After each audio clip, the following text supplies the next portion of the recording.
I will proceed the discussion further. And here, because the whole theme is future, decoding the future, and the man sitting here, Manu Bharti, training the future consultant, doing lot of service to the people, and some ethical dimensions and the other practical nuances. I now welcome Abhimanyu to share his experience.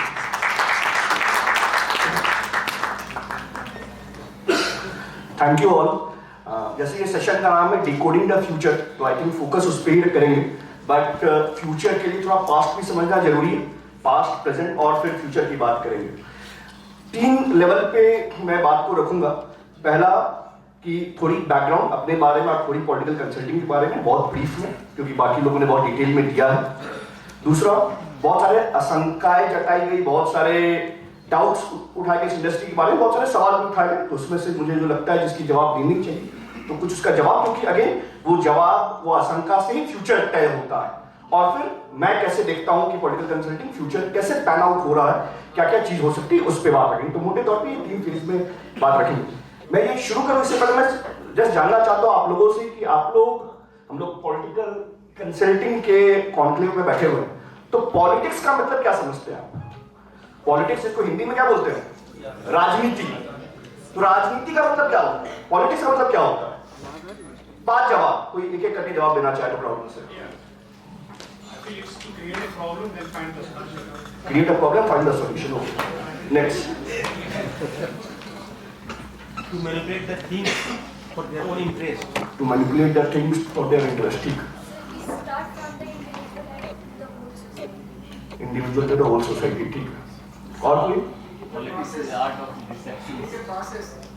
तो politics का Art of deception. Dissipation, ठीक है। It's a process. It's a process. और कोई जो बताना चाहेगा? क्योंकि ये पॉलिटिकल कंसल्टिंग के हम कॉन्क्लेव बैठे और हम पॉलिटिक्स नहीं समझ रहे हैं, तो बाकी सब बातें बेहुदी बातें। तो पॉलिटिक्स होता क्या है? It's state power. Art of negotiation. State power. देखिए, अभी तक जितने लोगों ने जवाब दिया वो पॉलिटिक्स जवाब दिया, पर एक बार आप पॉलिटिक्स को आप बनकर बिजनेस सोचिए। नेगोशिएशन बिजनेस में भी होता है, to you to the society business में भी होती है, तो पॉलिटिक्स कहां है? पॉलिटिक्स को हिंदी में बोलते हैं राजनीति, मतलब राज करने की नीति। यही होती है ना पॉलिटिक्स। पॉलिटिक्स होती है राज करने की नीति। सही कि गलत? बिल्कुल गलत। राजनीति, राज करने की नीति आपको कब मिलती है? जब आप चुनाव जीतोगे। आप आज कोई बूथ वर्कर है, वो राजनीति तो कर रहा है, पर वो राज करने की नीति कर रहा है क्या? बिल्कुल नहीं। राज करने की नीति कब मिलेगी? जब वो चुनाव जीतेगा। राज करने की नीति is governance, is not politics. Politics is राज पाने की नीति। How you get the power is politics. Governance और पॉलिटिक्स को कंफ्यूज मत कीजिए। हम गवर्नमेंट कंसल्टिंग नहीं है, पॉलिटिकल कंसल्टिंग है, और हमारा काम क्या है? राज पाने की नीति। अब ये बताइए एक सवाल और, देश का सबसे पहला पॉलिटिकल स्ट्रेटेजिस्ट, पॉलिटिकल कंसल्टेंट कौन हुआ? चाणक्य। और बताइए गांधी। और बताइए, बताइए, आंसर दे सकते हैं? श्री कृष्ण। श्री कृष्ण पहले पॉलिटिकल कंसल्टेंट हुए। और कृष्ण ने जो महाभारत में किया युद्ध जीतने के लिए, वो सब हम भी करेंगे। हमने social work, Delhi social work से नहीं पढ़ा है, हमने किसी सोशल सर्विस नहीं पढ़ा है। हम यहाँ पे समाज सेवा नहीं है, हमारा काम समाज को सुधारना नहीं है, हम समाज सेवी नहीं है। यदि समाज सेवी है तो आपका डेजिग्नेशन लगता है सोशल वर्कर, अन्ना हजारे समाज सेवी है, पॉलिटिशियन नहीं है। तो आपको डिफाइन करना पड़ेगा कि आप सोशल वर्कर है, समाज सेवी है, कि पॉलिटिशियन है, पॉलिटिकल कंसल्टेंट है। समाज सेवा से राजनीति होगी? नहीं होती है सर। समाज सेवा होगी या राजनीति होगी? मीना पाटकर उदाहरण है, हरम शर्मिला उदाहरण है, अन्ना हजारे बहुत उदाहरण है। सब तो छोड़िए, बाबा साहब अंबेडकर उदाहरण है, जिन्होंने देश में इतना बड़ा संविधान दे दिया, इलेक्टोरली फेल हो गए। मैं आइडियोलॉजी और बाबा साहब भगवान इस पर कोई वो नहीं कर रहा हूं, पर इलेक्टोरली फेल हो गए। तो पॉलिटिक्स, चुनाव जीतना, सत्ता पाना एक एक्ट है, एक कला है, और वो समाज, अभी एक है कि समाज सेवा से राजनीति होती है, नहीं होती है। कोई उदाहरण बता दे देश में कि समाज सेवा तो राजनीति कर लिया, तो आपको क्लियर होना होगा There is a different word. There is a word called ideologue. So many people are ideologue थे, politician नहीं थे. There is a social servant, social service, social worker. बहुत लोग हैं देश में. There is a politician. तो ये तीनों अलग-अलग वर्ड है, अलग-अलग रोल है. उसको मिक्स ना करें. किसी ने बोला कि हम मर्सिनरी हैं. हाँ हैं. हमारा काम चुनाव जिताना है. हमने समाज सेवा का ठेका नहीं लिया हुआ है. जो समाज सेवा का ठेका लिए हुए हैं वो समाज सेवी है. हम समाज सेवी नहीं है. हम समाज सेवक नहीं लिखते अपना डेजिग्नेशन. हम लिखने पे नहीं लिखते वी आर सोशल वर्कर. हमारा काम नहीं है समाज सेवा करना. और पॉलिटिकल कंसल्टेंट पॉलिटिक्स का एक्सटेंडेड रूप है.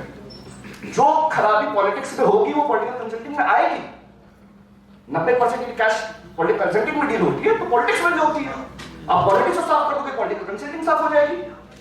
आप समाज को साफ कर दोगे राजनीति साफ हो जाएगी. राजनीति साफ कर दोगे पॉलिटिकल कंसल्टिंग साफ हो जाएगी. और हम 30, 35, 40 साल के बच्चों पे इतनी बड़ी दामोदार मत दीजिए. आप लोग राजनीति को साफ कीजिए. राजनीति साफ होकर हम खुद साफ हो जाएंगे. हम पे फोकस करने की जरूरत नहीं है. मैं थोड़ा सा अपने बैकग्राउंड शुरू करूंगा फिर इस पे आऊंगा कि फ्यूचर क्या दिखता है. तो मैंने 2013 में उस समय सीएजी होता था तब पॉलिटिकल में ज्वाइन की थी. अनंत हमारे साथ थे उस समय. हमने मोदी जी के लिए काम किया. मोदी जी चुनाव जीते. मैं इसलिए ये कहानी सुना रहा हूं. मेरी कहानी नहीं है.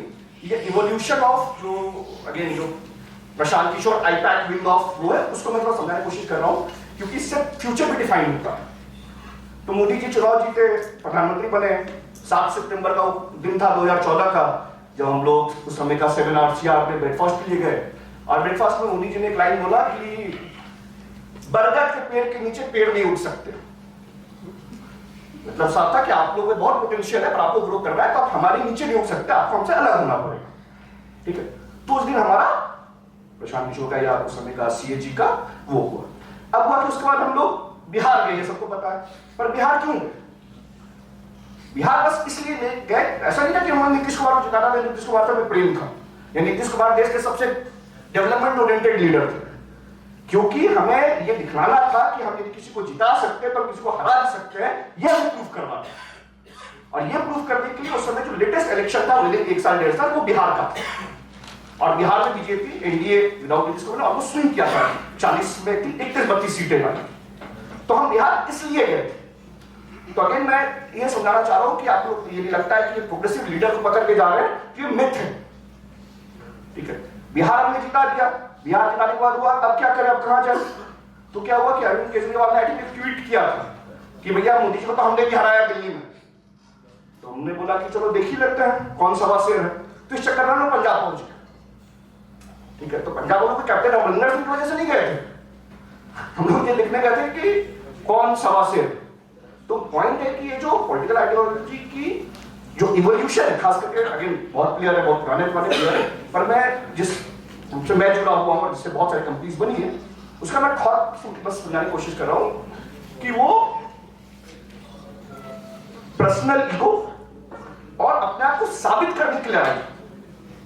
ठीक है. इसमें लीडर पार्टी ये सब और सेकेंडरी टर्शियरी. कोई हमें कैप्टन अमरिंदर सिंह से प्यार नहीं था. हमने 1.5 साल काम किया कैप्टन अमरिंदर सिंह के साथ. बट हमें अपने आप को प्रूफ करना है. तो आपको ये माइंडसेट समझना बहुत इंपॉर्टेंट है. उसके बाद उसके पंजाब के बाद हमने जाविस में काम किया एज ए डायरेक्टर था. मैंने फडणवीस साहब के लिए भी काम किया. और 2019 में एक बहुत बड़ा पब्लिक आउटरीच कैंपेन हुआ था. बेनिफिशियरी आउटरीच कैंपेन लाभार्थी संपर्क अभियान जिसमें हमने लगभग 32 करोड़ वेरीफाइड लोगों को टच बेस किया कार्यकर्ताओं के माध्यम से और डिफरेंट माध्यम से. तो एक अगेन मैं इसको बोलता हूं कि प्लैनेट का सबसे बड़ा मोबिलाइजेशन एक्सरसाइज होता है. 32 करोड़ तो अच्छे से देश की पॉपुलेशन नहीं होती है. ठीक है. तो वो किया. उसके बाद पिछले 3 साल से मैं एक संस्था चला रहा हूं स्कूल ऑफ पॉलिटिक्स जिसमें मैं जो भी मैंने 10-12 साल में सीखा वो नए लोगों को सिखाने की कोशिश कर रहा हूं. और यहाँ पे भी ऑडियंस में मेरे ख्याल से 2-3 मेरे स्टूडेंट हैं. तो मेरे ख्याल से बहुत अच्छा है कि हमारे साथ काम किए वो भी है. और जो हमारे मेरे स्टूडेंट है जो स्कूल ऑफ पॉलिटिक्स उनसे पढ़े हैं वो भी यहाँ पे. तो ये एक अच्छा मिलन है मैं कहूँगा. अब आते हैं जो अगेन जो टॉपिक थी जो फ्यूचर ऑफ पॉलिटिकल कंसल्टिंग क्या देख रहे हैं कैसे देख रहे हैं. तो इसको मैं 3D ग्रोथ के तौर पे देखता हूँ. 3 डायमेंशनल ग्रोथ में देखता हूँ पॉलिटिकल कंसल्टिंग का. पहला है जो लोग बोल रहे थे 15 में से 15 लोग की कंपनी में 14 टीम बन जाती है. इसको आप बोलते हैं कि नीचे जाना, हम बोलते हैं डेमोक्रेटाइज होना। पॉलिटिकल कंसल्टिंग डेमोक्रेटाइज हो रही है। पहले 4 कंपनी होगी, आज 400 कंपनी, और सब अपना पेट भर रही है, लोगों को पैसा दे रही है, ठीक है। तो डेमोक्रेटाइज हो रही है, और इंडिया में मुझे लगता है कि डेमोक्रेटाइज और बहुत होना है। आप ऐसे देखिए 2014 में एक पार्टी, एक लीडर पॉलिटिकल कंसल्टिंग यूज कर रहा था, या उसके अलावा छोटे मोटे और मतलब यूज कर रहे हैं। आज के दिन में जो 2 नेशनल पार्टीज हैं, उनके पास मेरी best of knowledge 5-6 political consulting agency in house है। उसके अलावा सारे मेजर रीजनल पार्टीज कर रही है। एमपीज बहुत कर रहे हैं, एमएलए बहुत कर रहे हैं, राइट। एमपी सारे लोग कर रहे हैं, एमएलए सारे को कर रहे हैं। बॉम्बे या पुणे का जो वार्ड चुनाव होता है ना, वो बिहार का विधायक चुनाव से ज्यादा महंगा होता है, ठीक है। तो वहां पे पॉलिटिकल कंसल्टिंग आनी है, वहां से वो और नीचे जानी है। देश में 1 मिलियन इलेक्टेड रिप्रेजेंटेटिव होता है, 1 मिलियन, 10 लाख इलेक्टेड रिप्रेजेंटेटिव है। पॉलिटिकल कंसल्टिंग वहां तक पहुंचेगी। आप समझ रहे, 1 लाख 10 लाख लोगों की पॉलिटिकल कंसल्टिंग हो रही है, तो कितना ज्यादा 15 में से 14 अलग होने की जरूरत है, कितने ज्यादा डिसेंट्रलाइजेशन की जरूरत है। मैंने अभी 2-3 साल में स्कूल ऑफ पॉलिटिक्स में जो भी किया, मैं ये बोल सकता हूं कि मेरे स्कूल ऑफ पॉलिटिक्स की वजह से आज 30 से 40 डिस्ट्रिक्ट में पॉलिटिकल कंसल्टिंग कंपनी है। वो अपना विधायक का काम कर रही है, जिला परिषद का काम कर रही है, वहां पे है वो काम कर रही है।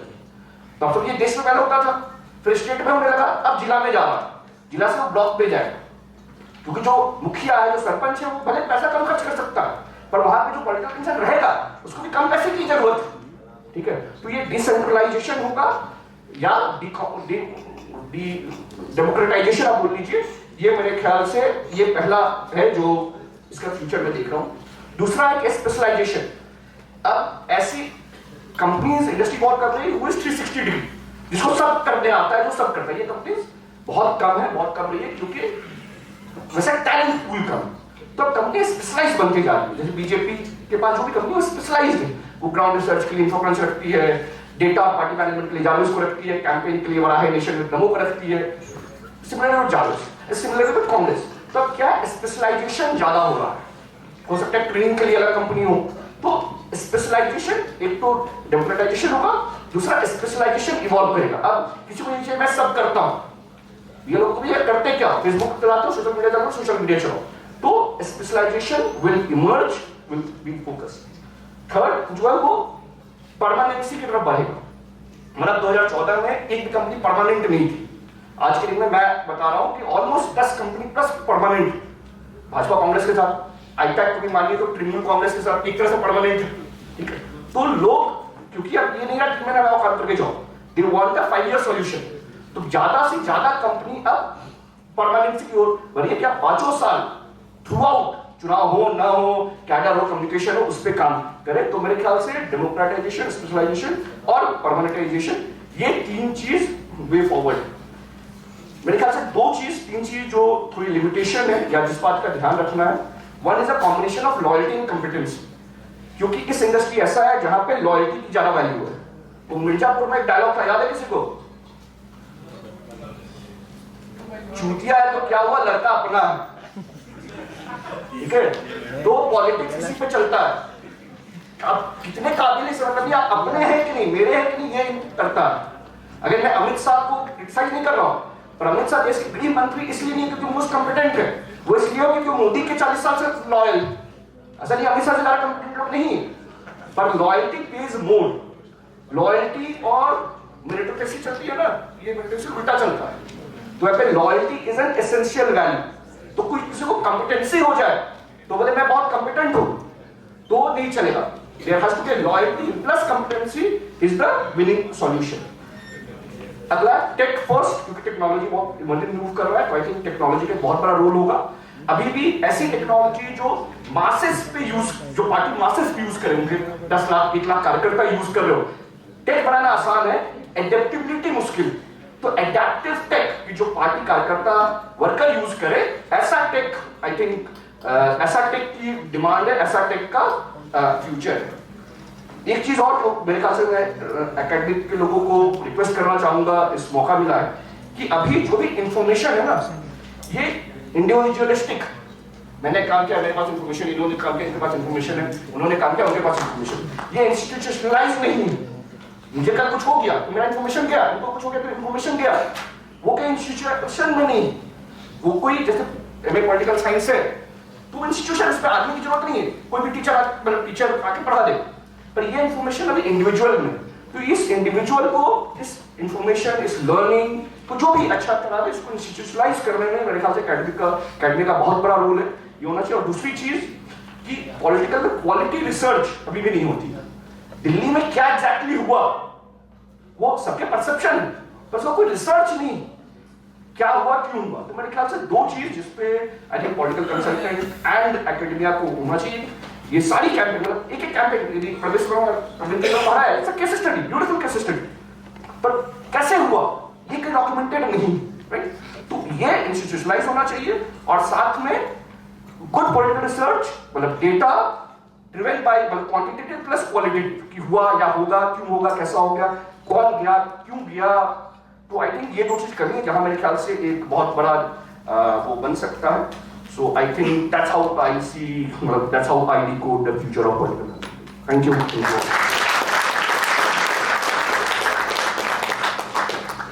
Thank you, Abhimanyu. I was expecting the same, and you really did good job. A treat to the academicians as well. And the last point, which I agree the most, the other points I have to rethink, is that this industry needs institutionalization. Let the information not die with the individual.